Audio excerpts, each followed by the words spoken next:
The icy wind did not merely blow over the Perito Moreno glacier. It methodically stripped the last remnants of warmth from the mangled metal.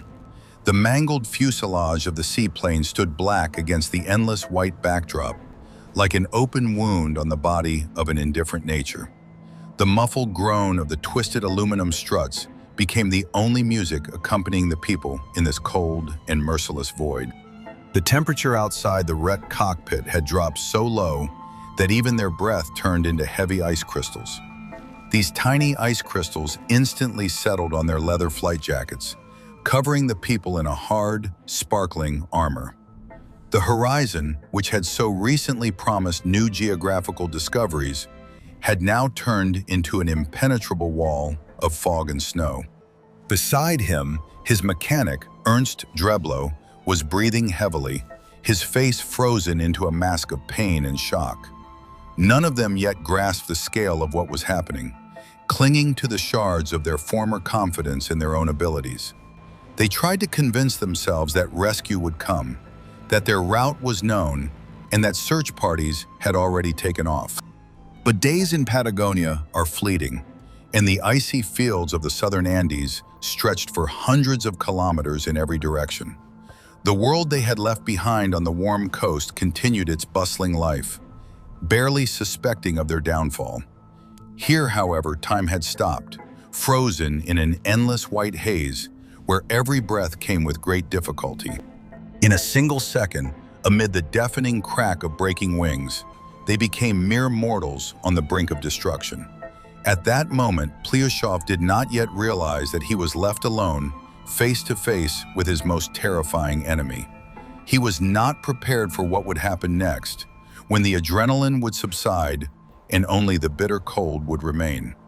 This was the first day of his true ordeal, for which no expedition could ever prepare a man. The pride of the pioneer vanished, giving way to an animal instinct demanding to preserve every shred of warmth at any cost. They were completely alone in an icy trap that had snapped shut quietly, but absolutely inescapably. The most terrifying thing in those first hours was not the physical pain from the bruises, but the ringing silence that had fallen. The sound of the engine, which had always signified life and forward movement, fell silent forever among the lifeless rocks. The wind howled through the bent propeller blades, creating an eerie imitation of human weeping over the glacier. From that moment on, time became their greatest enemy, methodically draining the strength from their injured bodies. They found themselves hostages of the harshest terrain on the planet, where humans had always been nothing more than uninvited guests. That day marked the beginning of a countdown leading not to a triumphant return, but to an inevitable end. The mangled plane, once a marvel of engineering, had turned into a pitiful iron tomb against the backdrop of eternal snows. They still called it a delay on the journey, but it was already a trap from which there was no escape. The cold tightened its grip, preparing to swallow 2 more human lives that had dared to challenge the heavens. They did not know it for certain, but their fate had already been sealed the moment they fell. Patagonia was ready to collect its toll for the attempt to unravel its ancient mysteries. It all began in the bright offices of Buenos Aires, where the air smelled of expensive coffee and fresh printing ink. Maps of unexplored territories lay on wide tables, their blank spaces beckoning to ambitious explorers. In 1930, aviation seemed like a magical tool capable of conquering any earthly obstacle. Günter Pluschow, a legendary pilot and hero of years past, was confident in the indestructibility of his winged machine. He believed he could document the glaciers of South America in a way no one before him had dared. His confidence spread to the entire team, transforming a deadly risk into a noble scientific adventure. Preparations for the expedition took many months, requiring an incredible amount of effort and enormous financial investment. The plane was equipped with the best cameras available at the time to show the world the harsh beauty of the ends of the earth. Ernst Dreblow, a talented engineer, personally inspected every component of the engine, ensuring its flawless operation. They laughed as they discussed the difficulties ahead, viewing them merely as stepping stones on the path to global fame. No one wanted to think about disaster when grand discoveries and recognition were at stake. A fire burned in their eyes, a fire that would soon collide with absolute ice. The expedition set off amid the joyful shouts of those seeing them off, confident in their technological superiority over the wild. The first flights over the Patagonian steppes went perfectly, reinforcing the illusion of complete control over the situation. Plushoff gazed down with delight at the winding rivers and deep canyons, feeling like the true master of the sky. The camera clicked away, capturing every inch of land that had remained inaccessible to the human eye for centuries. It seemed to them that they had tamed the wind, forcing it to serve their scientific purposes. This blind self-confidence became the foundation of their future, unforeseen tragedy. But as they approached the southern Andes, the character of the landscape below began to change menacingly. Endless plains gave way to jagged cliffs, covered in a thick crust of ancient, compressed snow. The weather here defied all forecasts, shifting from clear sunshine to a snowstorm in a matter of minutes. They flew farther and farther, encroaching on airspace where only condors had reigned before them. The Perito Moreno Glacier loomed before them in all its terrifying grandeur, glistening with bluish crevasses. It was a river of solid ice, slowly sliding down the mountains and crushing the rocks in its path. Plushoff descended to get better shots, disregarding a safe distance from the unpredictable updrafts. Enchanted by the beauty of the abyss, they forgot the golden rule of survival: always leave a way to retreat. The air above the glacier was filled with treacherous vortices, capable of tossing a heavy plane about like a dry leaf. The engine began to roar with a strained howl, struggling against the thin atmosphere and sudden pressure drops. Drebov watched the instruments anxiously as their needles began to jump chaotically across the dials. At first, no one wanted to say it out loud, but everyone understood that the situation was spiraling out of control. The plane was shaking as if an invisible giant hand were trying to shake the uninvited passengers out of it. The sensation of flight gave way to a terrifying feeling of falling into a deep, sucking vortex. A sudden downdraft struck the wings with the force of a concrete slab, breaking the perfect trajectory. The plane nosedived sharply, hurtling toward the glistening teeth of the ice ridges below. Plushoff yanked the control column toward him until his joints cracked, trying to level the plane and gain altitude. But the laws of aerodynamics ceased to apply in this chaos of intertwining icy winds. Panic spread faster than the cold, paralyzing their will and making their hearts pound in their throats. They stared into the approaching white abyss, realizing that their great illusion had come to an end. It was the moment when the expedition's story came to an abrupt halt, giving way to blind and cruel chance. Their confidence shattered into pieces seconds before the aluminum fuselage touched the surface of the glacier. All their blueprints, ambitions, and plans proved utterly useless in the face of gravity. And now, lying amid the wreckage, they remembered the launch pad as a distant, unreal dream. Their grand mission had narrowed to a single task: taking the next breath of frosty air. They realized they had overestimated the power of their machines and underestimated the absolute power of this dead space. Their grand illusions had vanished, leaving them utterly helpless in the face of the permafrost. The price for their thirst for discovery had proven too high, and they would have to pay it with their own lives. On that day, the explorer's story came to an end, giving way to a tragedy of survival. When he came to, the first thing Plushoff sensed was the acrid smell of spilled jet fuel mixed with snow. This smell brought him back to reality, harshly and painfully, reminding him that a miracle had not occurred. He tried to move his legs and realized with relief that his spine had miraculously remained intact upon impact. However, his left shoulder throbbed with sharp pain, radiating to his neck at the slightest movement of his head. He looked around, trying to assess the scale of the disaster that had befallen their expedition through his shattered glasses. The fuselage had been torn in half, resembling the carcass of a whale washed up on a hostile and cold shore. Dreybov was in the front of the cockpit, pinned between the bent steering wheel and the crumpled instrument panel. It took him about an hour of incredible effort to free the engineer from the metal trap. Dreybov's legs were seriously injured, and he could not stand on his own, slumping limply into the snow. At that moment, everything depended solely on the two of them, but their strength was already beginning to fade rapidly. The first task was to shelter from the wind, which was blowing the last remnants of heat out of their bodies. They tried to construct a makeshift tent out of parachute silk and torn pieces of the plane's skin.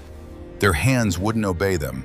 Their uncooperative fingers slipped across the fabric, unable to tie even a simple knot. The cold was so intense that touching bare metal left burns on his skin. They managed to stretch a tarp over a hollow in the ice, creating a tiny area sheltered from the direct gusts. But inside this shelter, the temperature remained deadly, penetrating through layers of warm clothing. The radio, their only hope of communication with civilization, had turned into a pile of useless tubes and wires. Plyushov stared at the broken device for a long time, refusing to believe that the world had gone completely silent. He still believed that this was temporary, that someone would hear the signal they could not send. But the horizon was empty, and he knew it, even though his mind stubbornly refused to accept the terrible truth. They were left alone with an endless white desert, having neither end nor edge. Help could come only by a miracle, but miracles rarely happen at an altitude of 3,000 meters. They took stock of their remaining supplies, and the results were alarmingly meager for such conditions. A few cans of food, a bar of chocolate, and a thermos in which the water had already turned to an icy slush. They began rationing their food from the very first hour, realizing that every gram of calories prolonged their lives. No one wanted to take responsibility or voice predictions, so as not to sow panic prematurely. They silently shared a tiny piece of chocolate, letting it slowly melt on their numb tongues. It was the moment when the story began to unfold according to the bleakest of possible scenarios. As dusk fell, the temperature dropped even lower, turning the air into a thick, lung-scorching substance. They huddled together under a thin tarp, trying to warm themselves with the remnants of each other's body heat. Shivers rattled their bodies incessantly, sapping precious energy and preventing them from sinking into a saving sleep. They couldn't sleep because sleep in such conditions meant a gentle, imperceptible transition into death. They began to speak aloud, simply to hear a human voice and keep their minds from shutting down. They talked about the past, about distant Buenos Aires, trying not to mention the future, which might not exist. The night on the glacier lasted an eternity, filled with the creaking of ice and the howls of invisible wind demons. Plyushov felt the cold slowly creeping up his legs, turning his feet into numb wooden blocks. They stared into the impenetrable darkness, where there was not a single source of light except their own fears. In this darkness, the boundaries of their individuality dissolved, leaving only the raw instinct to survive at any cost. Their most dangerous enemy was not the storm itself, but their utter helplessness in the face of its blind fury. At dawn, the light returned, but it brought neither warmth nor hope of imminent deliverance. The white sun hung low over the horizon, cold and indifferent, like the eye of a dead fish. They saw the scale of their prison, sharp, icy ridges stretched for many kilometers all around. Walking across such terrain with a wounded partner was an absolutely impossible task. They found themselves trapped on a tiny island amid frozen waves, where there were neither landmarks nor trails. No one knew who would survive to see the next dawn in these inhuman conditions. Plyushov crawled out from under the tarp to survey the surroundings, hoping to spot smoke or signs of human presence. But the landscape was lifeless, devoid of any movement except for the endless dance of snow whirlwinds. He stood alone on the ice, realizing his utter insignificance in the face of the scale of this mountain range. The second day on the glacier brought the realization that their temporary camp had turned into a permanent prison. The ice beneath their makeshift shelter felt like a living organism, sucking the heat right out of their bones. Drebov was wasting away before their eyes. His injuries prevented him from moving to warm his blood, even slightly. Plyushov understood that without movement, death would come much faster, and forced himself to go outside. He gathered snow to melt, breaking his fingernails on the glacier's hard shell, compressed over centuries. Every return to the shelter required superhuman effort, making his lungs burn from the cold. Water had become their main problem, because melting snow without a fire was practically impossible. Plyushov bit off pieces of ice, letting them melt in his mouth, though this lowered his body temperature even further. It was a vicious cycle. To survive, they needed water, but getting water was killing them with cold. Nature made no distinctions, methodically striking at all the body's vital systems. They still functioned as a crew, trying to maintain some semblance of order in their tiny camp. Plyushov wound his watch, trying to preserve at least the illusion of control over the slipping away of time. But time here was measured not in minutes, but in the intervals between bouts of uncontrollable shivering. Plyushov was left alone with his thoughts, which were growing increasingly bleak and hopeless. He recalled his past expeditions, trying to find a recipe for salvation in his memory, but there was only emptiness. No one had prepared him for this kind of solitude, being together while his partner slowly turned into a lifeless shadow. The team began to fall apart at the seams, though the ruthless cold was solely to blame. They were separated not only by the icy desert outside, but also by a wall of fading consciousness inside the shelter. Plyushov felt that the responsibility for two lives was becoming an unbearable burden on his weakening shoulders. He began to realize that the greatest danger was not the cold, but the creeping, absolute despair. When hope vanishes, the body ceases to resist, gladly accepting death's icy embrace. Plyushov forced himself to think of the rescuers, of the fact that they were being searched for and would surely be found. He imagined the hum of an engine in the sky, but heard only the endless, mocking whistle of the wind in the rocks. At first it seemed like a delay, but now he clearly realized that it sounded like a death sentence. Hope was growing thinner and thinner, like ice on a spring lake, ready to break at any moment. He checked Drebov's pulse, fearing each time that only cold skin would meet his fingers. The engineer's heart beat weakly, like a bird trapped in an icy cage and losing its strength. They continued to talk of rescue during rare moments of clarity, but believed in it less and less. An icy shell covered everything inside their shelter, turning it into a glistening tarpaulin tomb. Their breath condensed on the fabric and froze instantly, forming a thick layer of hard frost. They were buried alive, trapped in a sarcophagus they themselves had built for their salvation. By the end of the fourth day, Plyushov realized they would never leave this place.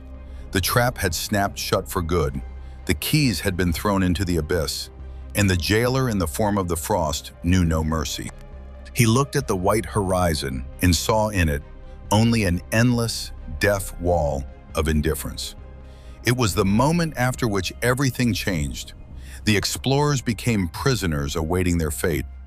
The icy prison required no guards because there was nowhere to flee from oneself or from the cold. Nature was in no hurry to pass judgment. It relished their slow, agonizing decline. Physical exhaustion crept up imperceptibly, but its consequences manifested with terrifying and brutal clarity. The body, deprived of fuel in the form of food and warmth, began to devour itself from within. Plyushov felt an incredible heaviness in his limbs, as if his bones had been filled with lead, pulling him toward the ground. Even the attempt to simply lift his head required the concentration of all his remaining willpower. The shivering that had once kept him warm had stopped, and this was the most frightening, deadly sign of severe hypothermia. His body simply refused to expend its last reserves of energy on fighting, capitulating to the overwhelming forces of nature. Their stomachs were cramping, the spasms gradually giving way to a dull, aching pain that spread throughout their bodies.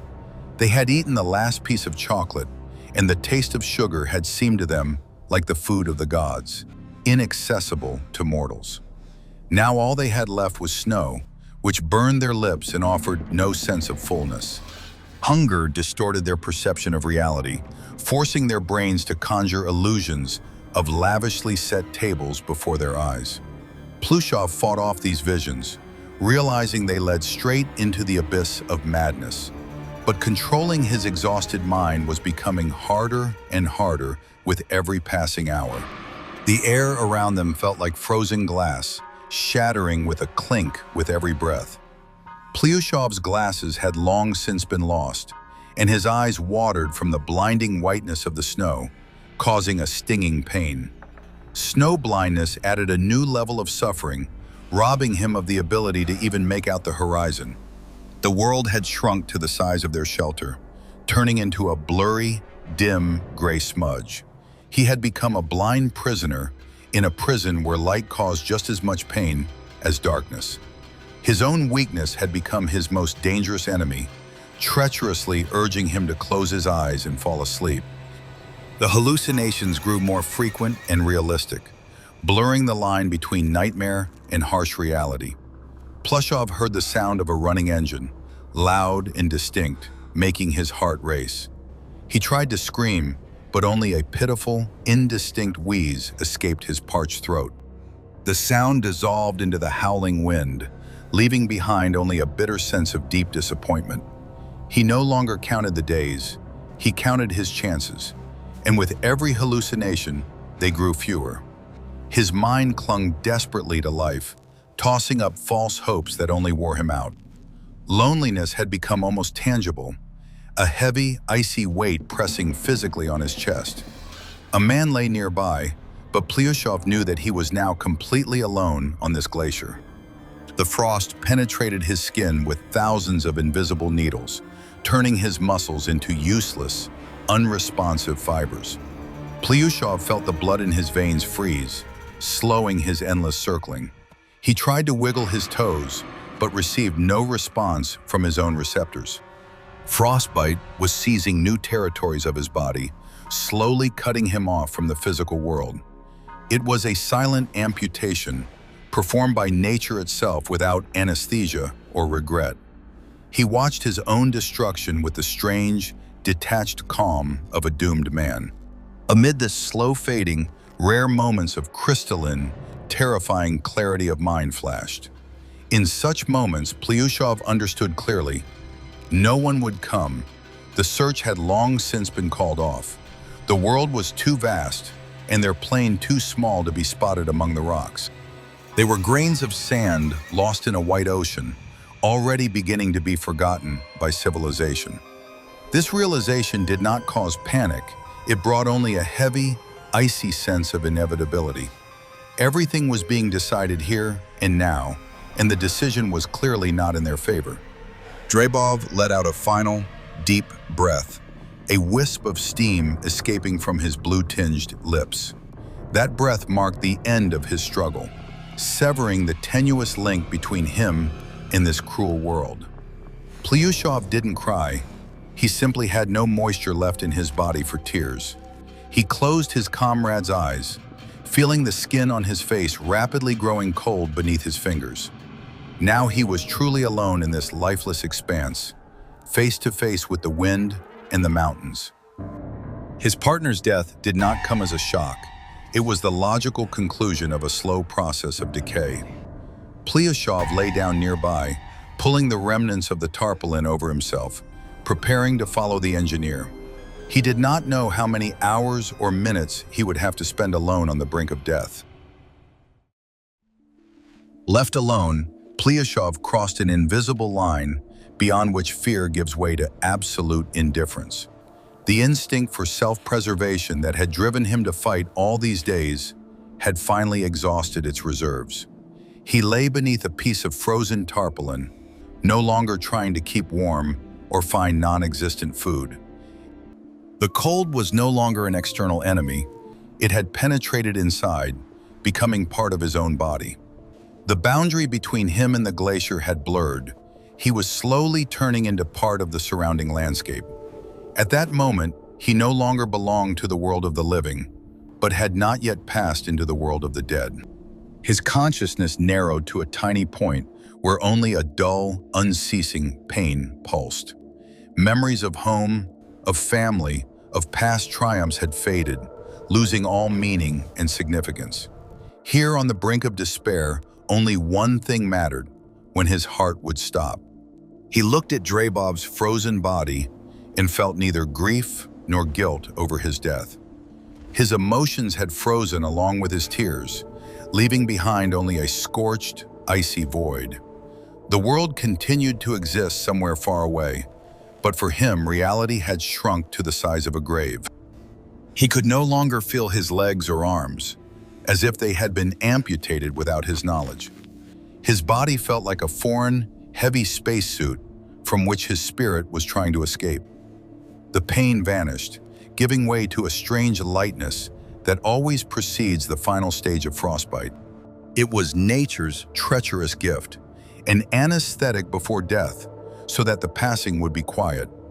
He was no longer shivering, his muscles relaxed, accepting the inevitability of their defeat. From that moment on, the expedition was over for good, leaving only a matter of time.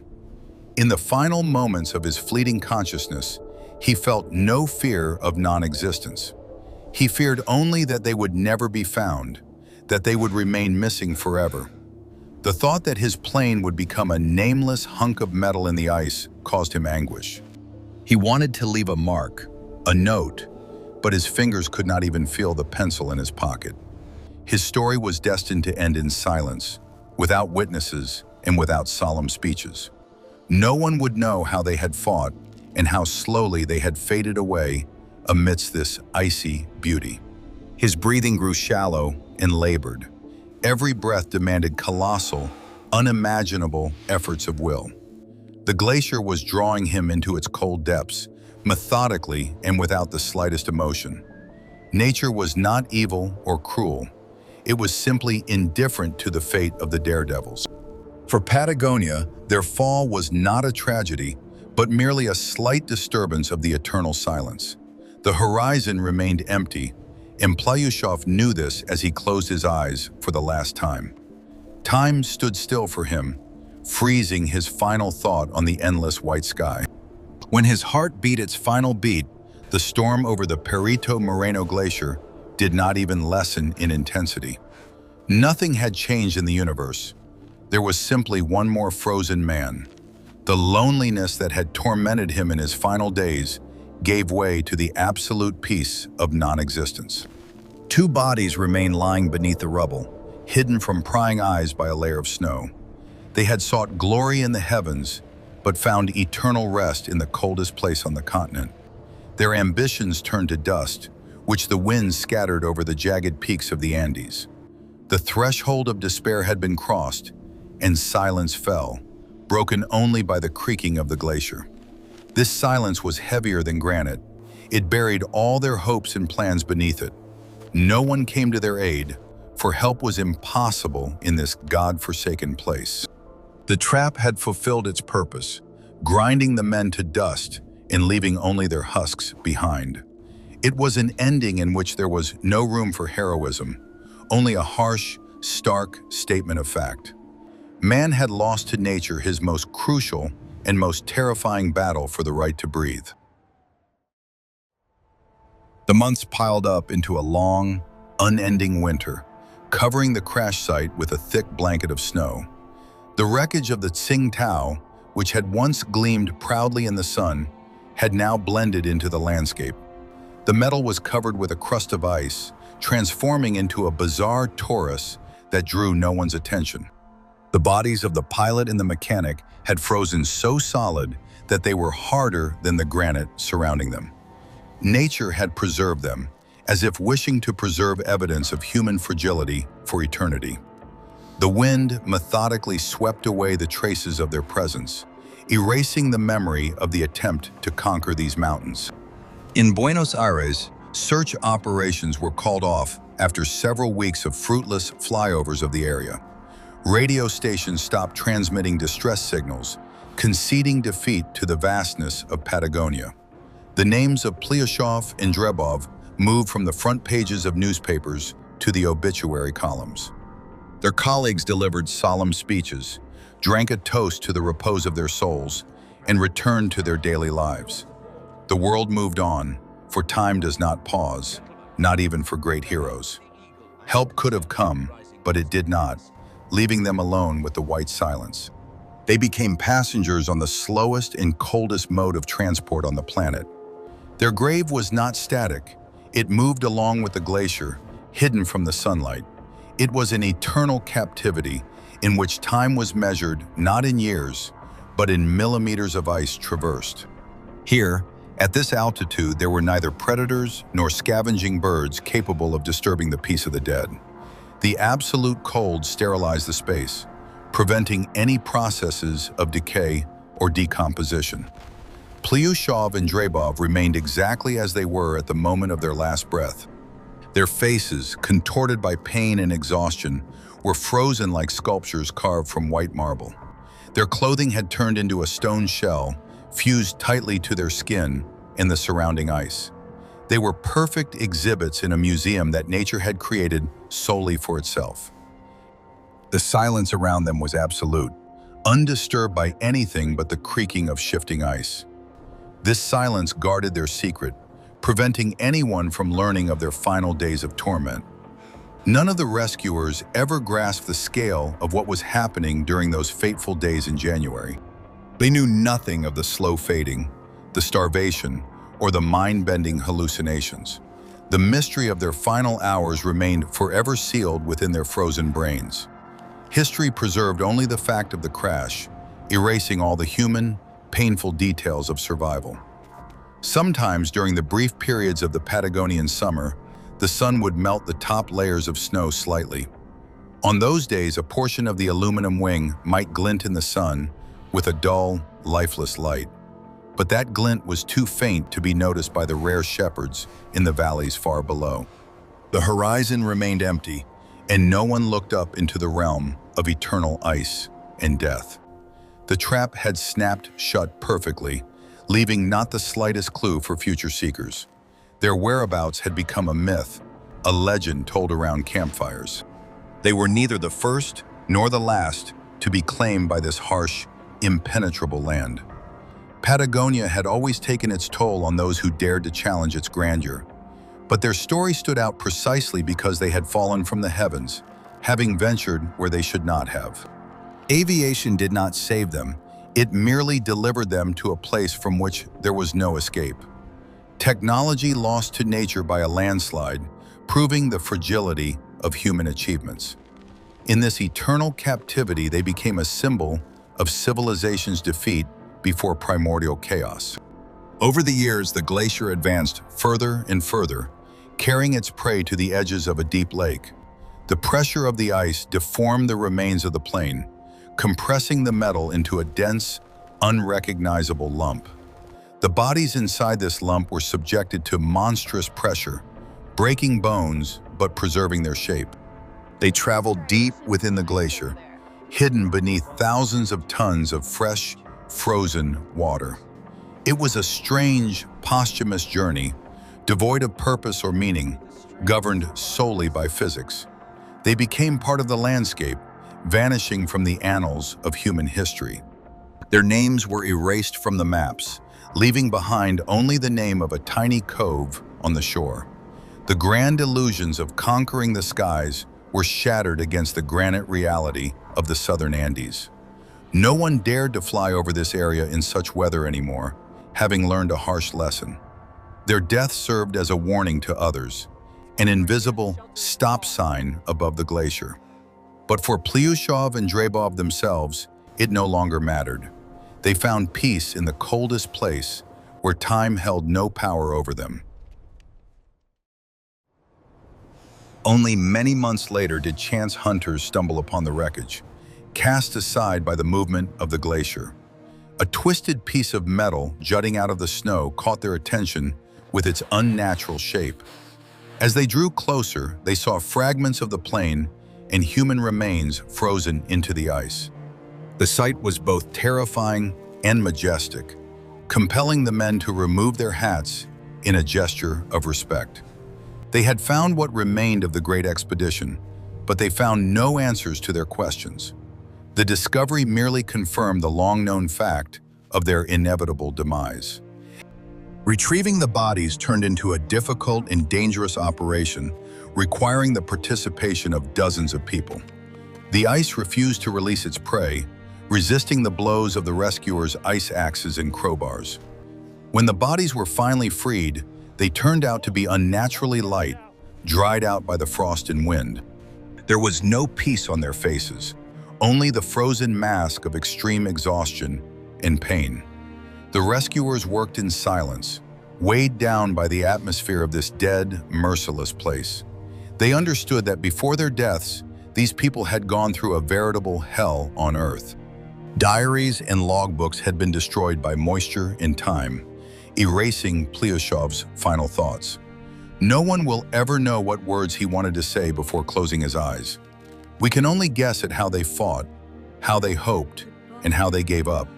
Their suffering remains a mystery, forever hidden beneath the veil of the Patagonian winter. This silence makes their story even more terrifying, leaving room for the imagination. The echo of emptiness rings out over the glacier, a reminder of how easily a person vanishes. The funeral was quiet, without the pomp that had accompanied the start of their ambitious expedition. They returned to the Earth they had so longed to explore from a bird's-eye view. Their graves became a place of pilgrimage for those who understood the true value of such discoveries. But for most, they became just another entry in the long list of the mountain's victims. The world quickly forgets its heroes if their deaths bring no immediate benefit. Their names dissolved into time, like smoke from a campfire in a strong wind. The story of Plyushov and Dreblev is not a tale of heroism or self-overcoming. It is a story of how easily the human will breaks under the pressure of insurmountable circumstances. When the temperature drops below a critical point, all moral principles lose their meaning. All that remains is animal fear and the desire to stay warm at any cost, even the most terrible one. And in this battle, nature always emerges victorious, without making any special effort. It simply watches the agony unfold, neither interfering nor hastening the inevitable end.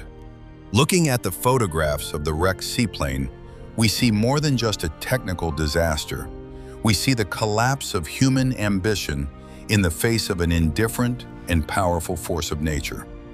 We are accustomed to thinking that man is the crown of creation, capable of conquering any peak. But the Perito Moreno Glacier proved the opposite, swallowing and spitting out the best of us. It is a harsh reminder that in this world, we are merely fragile guests. And if we violate the rules of hospitality, nature punishes us cruelly and swiftly. Today, modern airplanes equipped with radar and satellite communications fly over the glacier. Passengers look down, taking beautiful photos, unaware of the tragedies of the past. To them, it is simply a beautiful landscape, devoid of the horror that the explorers experienced. But the mountains remember everything. They hold within their depths the echo of every cry that was torn from the throat. And if you listen closely to the howling wind, you can hear the voices of those who never returned.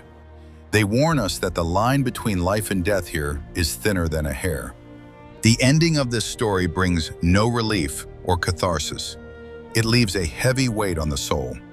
We understand that there was no salvation, nor could there have been under those specific conditions.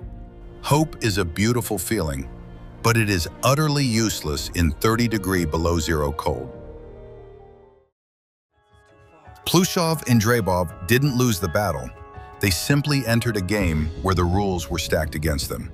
They did everything they could, but it turned out to be catastrophically insufficient for survival. Their death was quiet, slow, and incredibly lonely. Patagonia didn't try to kill them on purpose. It simply didn't try to save them. The glacier felt no hatred. The wind was not angry. The cold did not seek revenge for the intrusion. They were simply doing their jobs, obeying the laws of physics and thermodynamics on planet Earth. Man turned out to be a superfluous element in this equation, and nature simply corrected the error. This is the main and most terrifying horror of such survival stories. Indifference kills more reliably than any, even the most modern, weapon in the world. Patagonia did not kill them quickly, it simply waited.